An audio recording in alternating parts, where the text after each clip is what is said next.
ini pinnya, kita start ya. Oke, bismillahirrahmanirrahim. Assalamualaikum warahmatullahi wabarakatuh. Perkenalkan, nama saya Nibras Syarif Ramadan. Saya kuliah di PENS jurusan Teknik Elektroindustri. Jadi di kesempatan kali ini saya hendak menjelaskan proyek saya mengenai matkul microcontroller tentang sistem mobil listrik yang bernama Capens Proto. By the way, mobil ini pernah diikutkan di ajang KMHE 2019 dan alhamdulillah mencapai peringkat 5. Adapun sistem di project micro kali ini itu ada 5 aspek. Yang pertama adalah ADC, berikutnya ada timer, user interface, GPIO, dan interrupt. Seperti apa project kali ini? Langsung saja kita cek videonya.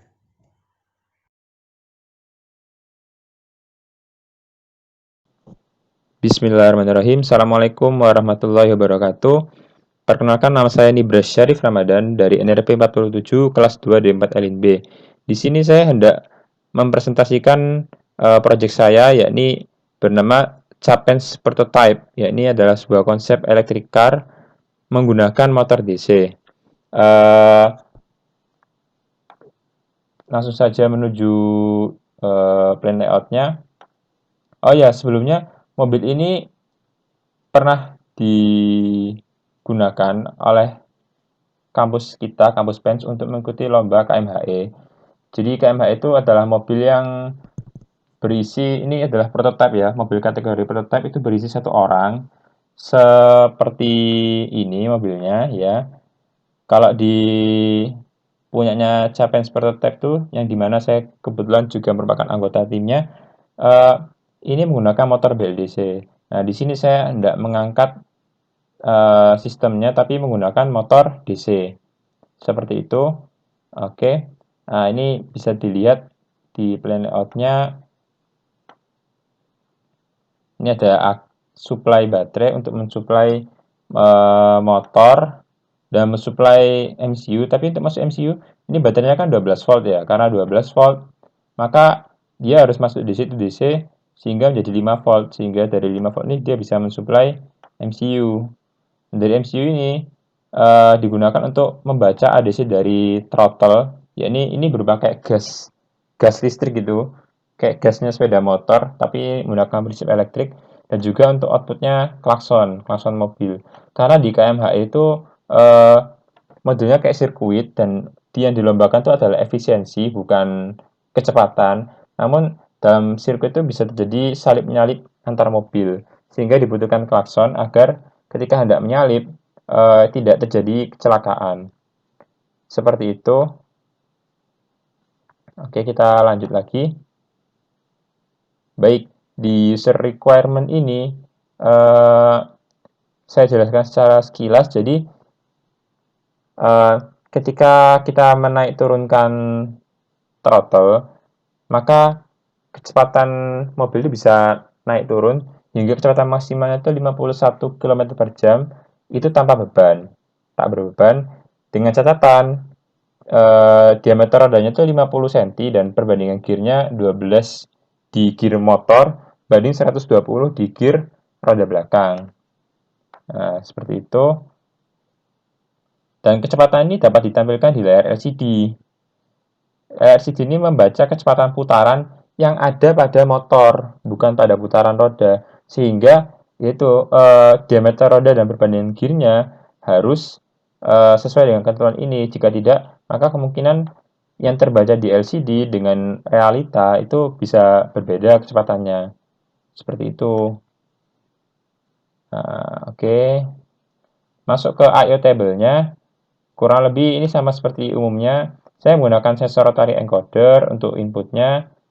Ini interrupt ya, rotary ini. Lalu tombol klakson untuk inputan klakson, dan throttle ADC ini 1 ketika ditekan dan 0 ketika dirilis. Seperti itu. Kemudian untuk outputnya saya menggunakan display LCD 16x2, motor DC, ini PWM-nya, timer. Lalu ini untuk direction, untuk pengarahnya, dan ini bell-nya.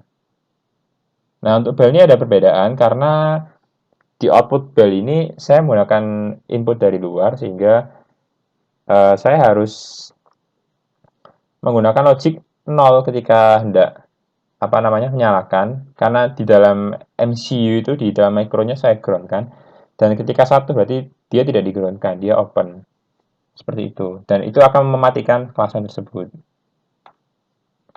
Baik, masuk ke pin configuration-nya seperti ini. Kemudian nah ini rangkaian saya di Proteus, nanti saya lihatkan. Untuk timing diagramnya, itu, jadi ini ada mekanisme yang tidak termasuk dalam MCU, dia itu adalah deadman switch. Ini digunakan ketika, jadi di KMHE itu race berlangsung selama 25 menit. Nah, itu kondisinya udah sempit dan panas juga, sehingga ada kemungkinan driver bisa kecapean lalu pingsan. Nah, ketika pingsan itu harus dibuat mekanisme pengaman di mana driver ini mobil ini tidak akan berjalan ketika misalnya driver ini masih dalam keadaan ngegas.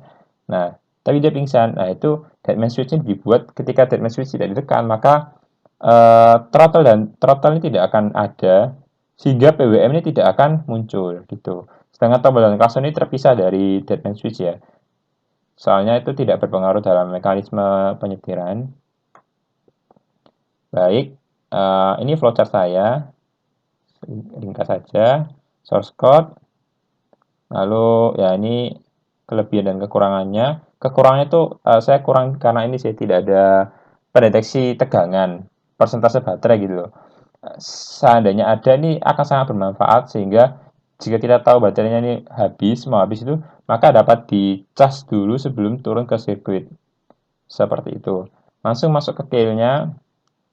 Saya di sini di keylnya saya memasukkan LCD karakter ini, iya, seperti ini. Terus saya mengincludekan main.h, ini LCD.h, ya ini include-nya studio metadata. Ini untuk FTOA ya, metadata ini untuk FTOA, float to ASCII, dan stdbul ini sebenarnya nggak kepake sih, tapi saya karena waktu ngopas dari program saya sebelumnya, jadi nggak sengaja terikutkan, tapi sebenarnya itu untuk kali ini itu tidak terpakai. Nah, ini ada program untuk float to ASCII ya. Ini dari dosen saya di PENS, namanya Bapak Anang. Ini foto ASCII-nya, pemberian dari beliau. Nah, kemudian kita masuk ke ini untuk pengenalan ADC. Saya di sini menggunakan metode DMA, sehingga saya gunakan untuk membaca speed dan baterai. Tapi sayangnya di baterai ini saya tidak jadi memakainya karena ada beberapa kendala, sehingga saya hanya pakai speed. Lalu saya mengenalkan RPM dan buffer, karakter buffer. Oke.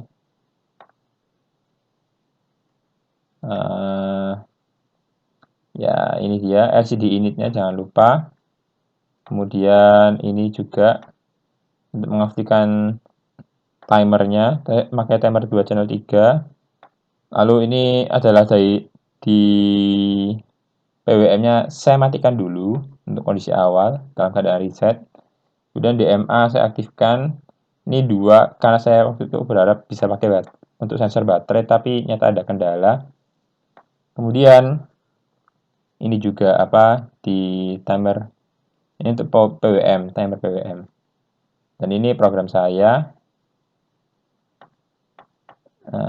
Ini juga baterainya saya tidak jadi makainya.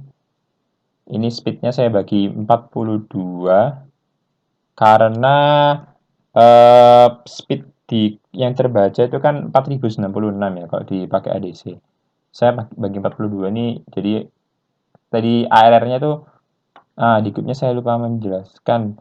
Di cube-nya itu saya memakai ARR berapa tadi? Saya pakai ARR-nya di sini tuh 99 dan prescarenya 24 karena saya pakai clock-nya 25. karena 99, maka saya memakai yang sekitar nilainya 0 sampai 99. Sehingga ya saya memakai ini apa namanya? Bagi 42 ini. Jadi 4096 bagi 42 kan sekitar hampir 100 lah. Kayak gitu. Lalu masuk di ini interruptnya itu saya pakai di sini tuh interrupt di sini. Mana tadi? Ini dia. Di stick-nya seperti ini. Kemudian di XT-nya kayak gini.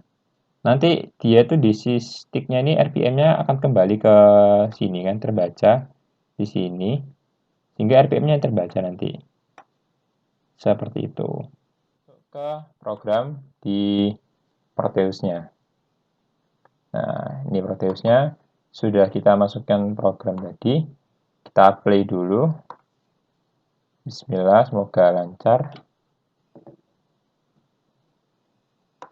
Nah, sudah jalan. Oh ya, ini saya langsung set tengah ya. Ini coba kita set dari yang paling rendah ya. Nah, kita coba dikebawahin.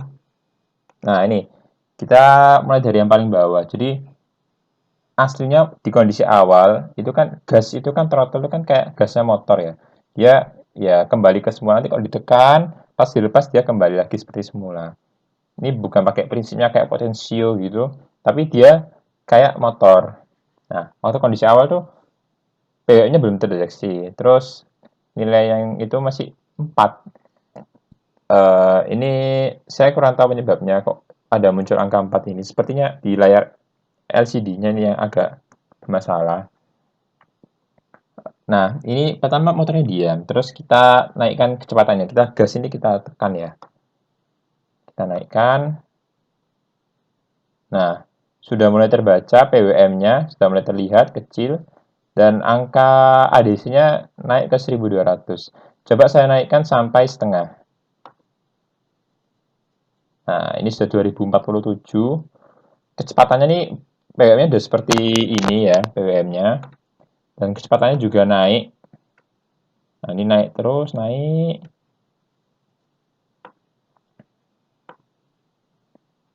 Naik terus ya, dia. Sampai ini kalau setengah berarti kira-kira kecepatannya ini 20-an. Nanti 20 berapa kilometer. Nah, ini sudah 19. Terus masih naik terus. Nah, sekitar segini lah. Semisal di kondisi jalanan tuh di sirkuit itu ya ada apa namanya? Mobil gitu, mau membalap mobil. Tinggal menekan tombol klakson.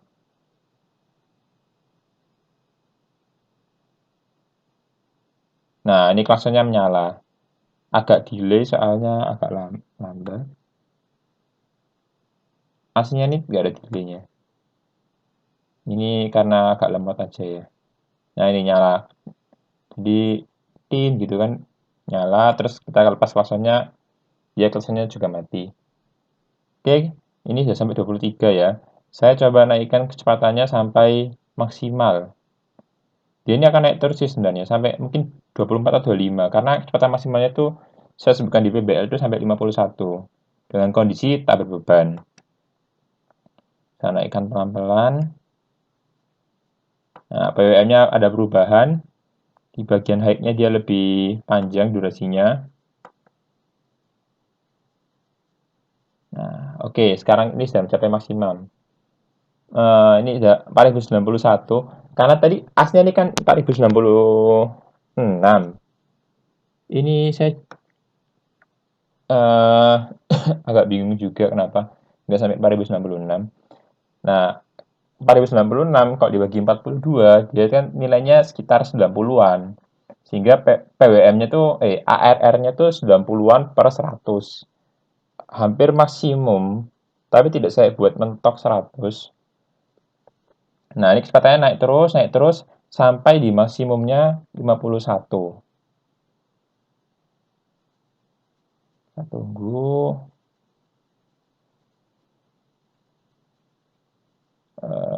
Ya inilah mungkin maksimumnya segini. Ini sampai 51. Ini 50 ini udah maksimum lah. Sampai 51 nanti. Nah, kemudian gasnya, ini 51 ini udah maksimum. Kemudian kita gasnya kita turunkan karena mungkin mau berbelok ya, mau belok. Kita turunkan. Nah, ini kecepatannya ikut turun. Kecepatan ikut turun.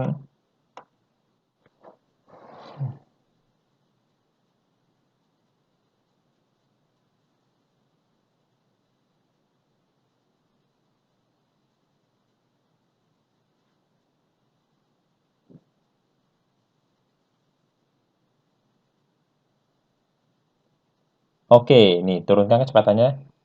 Motor juga menurun kecepatannya. Jadi bisa disimpulkan bahwa gas atau throttle ini berfungsi dengan baik. LCD-nya juga demikian. Dan motornya juga. Lalu untuk klaksonnya, tadi juga berfungsi dengan baik. Timer juga. Hanya saja kendalanya kalau di Proteus ini karena terlalu lambat dalam memprosesnya. Aslinya kok di dalam realitanya proses ini berjalan dengan baik.